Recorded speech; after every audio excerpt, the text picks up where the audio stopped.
Allan Quatermain by RiderHaggard. Chapter 8. Alphonse Explains. And so the fight was ended. On returning from the shocking scene, it suddenly struck me that I had seen nothing of Alphonse since the moment some 20 minutes before, for though this fight has taken a long while to describe, it did not take long in reality, when I had been forced to hit him in the wind, with the result of nearly getting myself shot. Fearing that the poor little man had perished in the battle, I began to hunt among the dead for his body, but not being able either to see or hear anything of it, I concluded that he must have survived, and walked down the side of the corral where we had first taken our stand, calling him by name. Now some 15 paces back from the corral wall stood a very ancient tree of the banyan species. So ancient was it that all the inside had, in the course of ages, decayed away, leaving nothing but a shell of bark. "Alphonse!" I called as I walked down the wall. "Alphonse!" "Oui, monsieur," answered a voice. "Here am I." I looked round but could see nobody. "Where?" I cried. "Here am I, monsieur, in the tree." I looked, and there, peering out of a hole in the trunk of the banyan about 5 feet from the ground, I saw a pale face and a pair of large mustachios, one clipped short and the other as lamentably out of curl as the tail of a newly whipped pug. Then, for the first time, I realized what I had suspected before, namely, that Alphonse was an arrant coward. I walked up to him. "Come out of that hole," I said. "Is it finished, monsieur?" he asked anxiously. "Quite finished? Ah, the horrors I have undergone, and the prayers I have uttered." "Come out, you little wretch," I said, for I did not feel amiable. "It is all over." "So, monsieur, then my prayers have prevailed. I emerge," and he did. As we were walking down together to join the others, who were gathered in a group by the wide entrance to the corral, which now resembled a veritable charnel house, a Masai, who had escaped so far and been hiding under a bush, suddenly sprang up and charged furiously at us. Off went Alphonse with a howl of terror, and after him flew the Masai, bent upon doing some execution before he died. He soon overtook the poor little Frenchman, and would have finished him then and there, had I not, just as Alphonse made a last agonized double, in the vain hope of avoiding the yard of steel that was flashing in his immediate rear, managed to put a bullet between the Elmoran's broad shoulders, which brought matters to a satisfactory conclusion so far as the Frenchman was concerned. But just then he tripped and fell flat, and the body of the Masai fell right on the top of him, moving convulsively in the death struggle. Thereupon there arose such a series of piercing howls that I concluded that before he died the savage must have managed to stab poor Alphonse. I ran up in a hurry and pulled the Masai off, and there beneath him lay Alphonse, covered with blood and jerking himself about like a galvanized frog. Poor fellow, thought I, he is done for, and kneeling down by him I began to search for his wound as well as his struggles would allow. "Oh, the hole in my back!" he yelled. "I am murdered! I am dead! Oh, Annette!" I searched again, but could see no wound. Then the truth dawned on me. The man was frightened, not hurt. "Get up!" I shouted. "Get up! Aren't you ashamed of yourself? You are not touched." Thereupon he rose, not a penny the worse. "But, monsieur, I thought I was," he said apologetically. "I did not know that I had conquered." Then, giving the body of the Masai a kick, he ejaculated triumphantly, "Ah, dog of a black savage, thou art dead! What victory!" Thoroughly disgusted, I left Alphonse to look after himself, which he did by following me like a shadow, and proceeded to join the others by the large entrance. The first thing that I saw was Mackenzie, seated on a stone, with a handkerchief twisted round his thigh, from which he was bleeding freely, having indeed received a spear thrust that passed right through it, and still holding in his hand his favourite carving knife, now bent nearly double, from which I gathered that he had been successful in his rough and tumble with the Elmoran. "Ah, Quatermain," he sang out in a trembling, excited voice, "so we have conquered, but it is a sorry sight, a sorry sight," and then breaking into broad Scotch and glancing at the bent knife in his hand, "it fashes me sair to have bent my best carver on the breastbone of a savage," and he laughed hysterically. Poor fellow! What between his wound and the killing excitement he had undergone, his nerves were much shaken, and no wonder. It is hard upon a man of peace and kindly heart to be called upon to join in such a gruesome business. But there, fate puts us sometimes into very comical positions. At the kraal entrance the scene was a strange one. The slaughter was over by now, and the wounded men had been put out of their pain, for no quarter had been given. The bush-closed entrance was trampled flat, and in place of bushes it was filled with the bodies of dead men. Dead men, everywhere dead men. They lay about in knots. They were flung by ones and twos in every position upon the open spaces, for all the world like the people on the grass in one of the London parks on a particularly hot Sunday in August. In front of this entrance, on a space which had been cleared of dead, and of the shields and spears which were scattered in all directions as they had fallen or been thrown from the hands of their owners, stood and lay the survivors of the awful struggle, and at their feet were 4 wounded men. We had gone into the fight 30 strong, and of the 30 but 15 remained alive, and 5 of them, including Mr Mackenzie, were wounded, 2 mortally. Of those who held the entrance, Curtis and the Zulu alone remained. Good had lost 5 men killed. I had lost 2 killed, and Mackenzie no less than 5 out of the 6 with him. As for the survivors, they were, with the exception of myself, who had never come to close quarters, red from head to foot.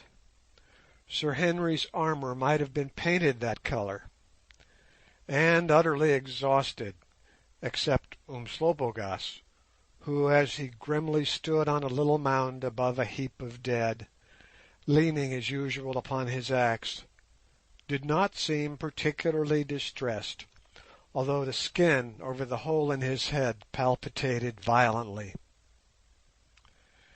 "Ah, Macumazahn," he said to me as I limped up, feeling very sick, "I told thee that it would be a good fight, and it has.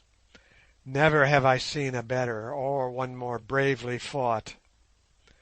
As for this iron shirt, surely it is Tagati (bewitched). Nothing could pierce it. Had it not been for the garment, I should have been there," and he nodded towards the great pile of dead men beneath him. "I give it thee. "Thou art a brave man," said Sir Henry briefly. "Koos," answered the Zulu, deeply pleased both at the gift and the compliment. "Thou too, Incubu, didst bear thyself as a man. But I must give thee some lessons with the axe. Thou dost waste thy strength." Just then Mackenzie asked about Flossie, and we were all greatly relieved when one of the men said he had seen her flying towards the house with the nurse. Then, bearing such of the wounded as could be moved at the moment with us, we slowly made our way towards the mission house, spent with toil and bloodshed, but with the glorious sense of victory against overwhelming odds glowing in our hearts. We had saved the life of the little maid, and taught the Masai of those parts a lesson that they will not forget for 10 years. But at what a cost! Painfully we made our way up the hill, which, just a little more than an hour before, we had descended under such different circumstances. At the gate of the wall stood Mrs Mackenzie waiting for us. When her eyes fell upon us, however, she shrieked out and covered her face with her hands, crying, "Horrible! Horrible!" Nor were her fears allayed when she discovered her worthy husband being borne upon an improvised stretcher, but her doubts as to the nature of his injury were soon set at rest. Then, when in a few brief words I had told her the upshot of the struggle, of which Flossie, who had arrived in safety, had been able to explain something, she came up to me and solemnly kissed me on the forehead. "God bless you all, Mr Quatermain. You have saved my child's life," she said simply. Then we went in and got our clothes off and doctored our wounds. I am glad to say that I had none, and Sir Henry's and Good's were, thanks to those invaluable chain shirts, of a comparatively harmless nature and to be dealt with by means of a few stitches and sticking plaster. Mackenzie's, however, were serious, though fortunately the spear had not severed any large artery. After that we had a bath, and what a luxury it was, and having clad ourselves in ordinary clothes, proceeded to the dining room, where breakfast was set as usual.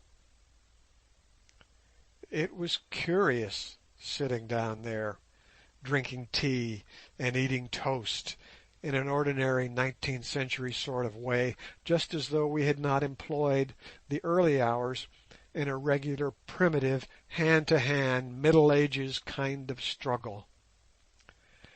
As Good said, the whole thing seemed more as though one had had a bad nightmare just before being called, than as a deed done. When we were finishing our breakfast, the door opened, and in came little Flossie, very pale and tottery, but quite unhurt. She kissed us all and thanked us.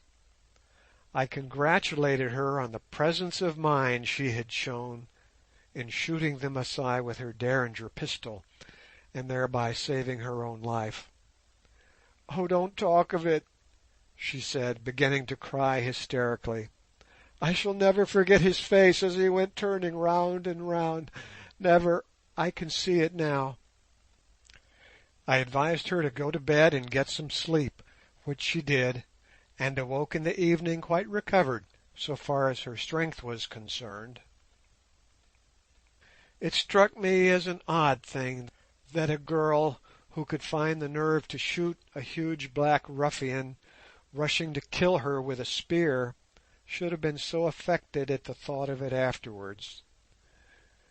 But it is, after all, characteristic of the sex. Poor Flossie! I fear that her nerves will not get over that night in the Masai camp for many a long year. She told me afterwards that it was the suspense that was so awful, having to sit there hour after hour through the livelong night, utterly ignorant as to whether or not any attempt was to be made to rescue her. She said that on the whole she did not expect it, knowing how few of us and how many of the Masai, who, by the way, came continually to stare at her, most of them never having seen a white person before, and handled her arms and hair with their filthy paws. She said also that she had made up her mind that if she saw no signs of succour by the time the first rays of the rising sun reached the kraal, she would kill herself with the pistol, for the nurse had heard the Lygonani say that they were to be tortured to death as soon as the sun was up, if one of the white men did not come in their place. It was an awful resolution to have to take, but she meant to act on it, and I have little doubt but what she would have done so. Although she was at an age when in England girls are in the schoolroom and come down to dessert, this child of the wilderness had more courage, discretion, and power of mind than many a woman of mature age nurtured in idleness and luxury, with minds carefully drilled and educated out of any originality or self-resource that nature may have endowed them with. When breakfast was over, we all turned in, and had a good sleep, only getting up in time for dinner, after which meal we once more adjourned, together with all the available population, men, women, youths, and girls, to the scene of the morning's slaughter, our object being to bury our own dead and get rid of the Masai by flinging them into the Tana River, which ran within 50 yards of the kraal. On reaching the spot, we disturbed thousands upon thousands of vultures and a sort of brown bush eagle, which had been flocking to the feast from miles and miles away. Often have I watched these great and repulsive birds, and marvelled at the extraordinary speed with which they arrive on a scene of slaughter. A buck falls to your rifle, and within a minute, high in the blue ether appears a speck that gradually grows into a vulture, then another and another. I have heard many theories advanced to account for the wonderful power of perception nature has given these birds. My own, founded on a good deal of observation, is that the vultures, gifted as they are with powers of sight greater than those given by the most powerful glass, quarter out the heavens among themselves, and hanging in mid-air at a vast height, probably from 2 to 3 miles above the earth, keep watch, each of them, over an enormous stretch of country. Presently one of them spies food, and instantly begins to sink towards it. Thereon his next neighbour in the airy heights, sailing leisurely through the blue gulf, at a distance perhaps of some miles, follows his example, knowing that food has been sighted. Down he goes, and all the vultures within sight of him follow after, and so do all those in sight of them. In this way the vultures for 20 miles round can be summoned to the feast in a few minutes. We buried our dead in solemn silence, Good being selected to read the burial service over them, in the absence of Mr Mackenzie, confined to bed, as he was generally allowed to possess the best voice and most impressive manner. It was melancholy in the extreme, but as Good said, it might have been worse, for we might have had to bury ourselves. I pointed out that this would have been a difficult feat, but I knew what he meant. Next we set to work to load an ox wagon, which had been brought round from the mission, with the dead bodies of the Masai, having first collected the spears, shields, and other arms. We loaded the wagon 5 times, about 50 bodies to the load, and emptied it into the Tana. From this it was evident that very few of the Masai could have escaped. The crocodiles must have been well fed that night. One of the last bodies we picked up was that of the sentry at the upper end. I asked Good how he managed to kill him, and he told me that he had crept up much as Umslopogaas had done, and stabbed him with his sword. He groaned a good deal, but fortunately nobody heard him. As Good said, it was a horrible thing to have to do, and most unpleasantly like cold-blooded murder. And so, with the last body that floated away down the current of the Tana, ended the incident of our attack on the Masai camp. The spears and shields and other arms we took up to the mission, where they filled an outhouse. One incident, however, I must not forget to mention. As we were returning from performing the obsequies of our Masai friends, we passed the hollow tree where Alphonse had secreted himself in the morning. It so happened that the little man himself was with us, assisting in our unpleasant task, with a far better will than he had shown where live Masai were concerned. Indeed, for each body that he handled he found an appropriate sarcasm. Alphonse throwing Masai into the Tana was a very different creature from Alphonse flying for dear life from the spear of a live Masai. He was quite merry and gay. He clapped his hands and warbled snatches of French songs as the grim dead warriors went splash into the running waters to carry a message of death and defiance to their kindred 100 miles below. In short, thinking that he wanted taking down a peg, I suggested holding a court-martial on him for his conduct in the morning.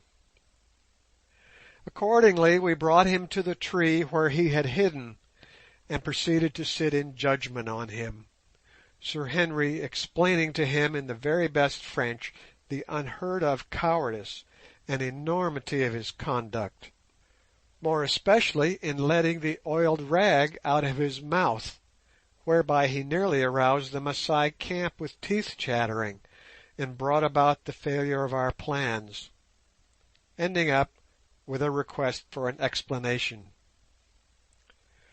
But if we expected to find Alphonse at a loss, and put him to open shame, we were destined to be disappointed. He bowed and scraped and smiled, and acknowledged that his conduct might at first blush appear strange, but really it was not, and as much as his teeth were not chattering from fear, oh dear no, oh certainly not. He marvelled how the monsieur could think of such a thing, but from the chill air of the morning. As for the rag, if monsieur could have but tasted its evil flavour, being compounded indeed of a mixture of stale paraffin oil, grease, and gunpowder, monsieur himself would have spat it out. But he did nothing of the sort. He determined to keep it there till, alas, his stomach revolted, and the rag was ejected in an access of involuntary sickness. "And what have you to say about getting into the hollow tree?" asked Sir Henry, keeping his countenance with difficulty. "But, monsieur, the explanation is easy, almost easy. It was thus. I stood there by the kraal wall, and the little grey monsieur hit me in the stomach so that my rifle exploded, and the battle began. I watched whilst recovering myself from monsieur's cruel blow. Then, monsieur, I felt the heroic blood of my grandfather boil up in my veins. The sight made me mad. I ground my teeth. Fire flashed from my eyes. I shouted, "En avant!" and longed to slay. Before my eyes there rose a vision of my heroic grandfather. In short, I was mad. I was a warrior indeed. But then in my heart I heard a small voice. "Alphonse," said the voice, "restrain thyself, Alphonse. Give not way to this evil passion. These men, though black, are brothers, and thou wouldst slay them? Cruel Alphonse." The voice was right. I knew it. I was about to perpetuate the most horrible cruelties, to wound, to massacre, to tear limb from limb. And how restrain myself? I looked round. I saw the tree. I perceived the hole. "Entomb thyself," said the voice, "and hold on tight. Thou wilt thus overcome temptation by main force." It was bitter, just when the blood of my heroic grandfather boiled most fiercely, but I obeyed. I dragged my unwilling feet along. I entombed myself. Through the hole I watched the battle. I shouted curses and defiance on the foe. I noted them fall with satisfaction. Why not? I had not robbed them of their lives. Their gore was not upon my head. The blood of my heroic— "Oh, get along with you, you little cur!" broke out Sir Henry, with a shout of laughter, and giving Alphonse a good kick which sent him flying off with a rueful face. In the evening I had an interview with Mr Mackenzie, who was suffering a good deal from his wounds, which Good, who was a skilful though unqualified doctor, was treating him for. He told me that this occurrence had taught him a lesson, and that if he recovered safely he meant to hand over the mission to a younger man, who was already on his road to join him in his work, and return to England. "You see, Quatermain," he said, "I made up my mind to it this very morning when we were creeping down those benighted savages. If we live through this and rescue Flossie alive, I said to myself, I will go home to England. I have had enough of savages. Well, I did not think that we should live through it at the time, but thanks be to God and you four, we have lived through it, and I mean to stick to my resolution, lest a worse thing befall us. Another such time would kill my poor wife. And besides, Quatermain, between you and me, I am well off. It is £30,000 I am worth today, and every farthing of it made by honest trade and savings in the bank at Zanzibar, for living here costs me next to nothing. So, though it will be hard to leave this place, which I have made to blossom like a rose in the wilderness, and harder still to leave the people I have taught, I shall go. "I congratulate you on your decision," answered I, "for two reasons. The first is that you owe a duty to your wife and daughter, and more especially to the latter, who should receive some education and mix with girls of her own race, otherwise she will grow up wild, shunning her kind. The other is that as sure as I am standing here, sooner or later the Masai will try to avenge the slaughter inflicted on them today. 2 or 3 men are sure to have escaped the confusion, who will carry the story back to their people. and the result will be that a great expedition will one day be sent against you. It might be delayed for a year, but sooner or later it will come. Therefore, if only for that reason, I should go. When once they have learnt that you are no longer here, they may perhaps leave the place alone. End note.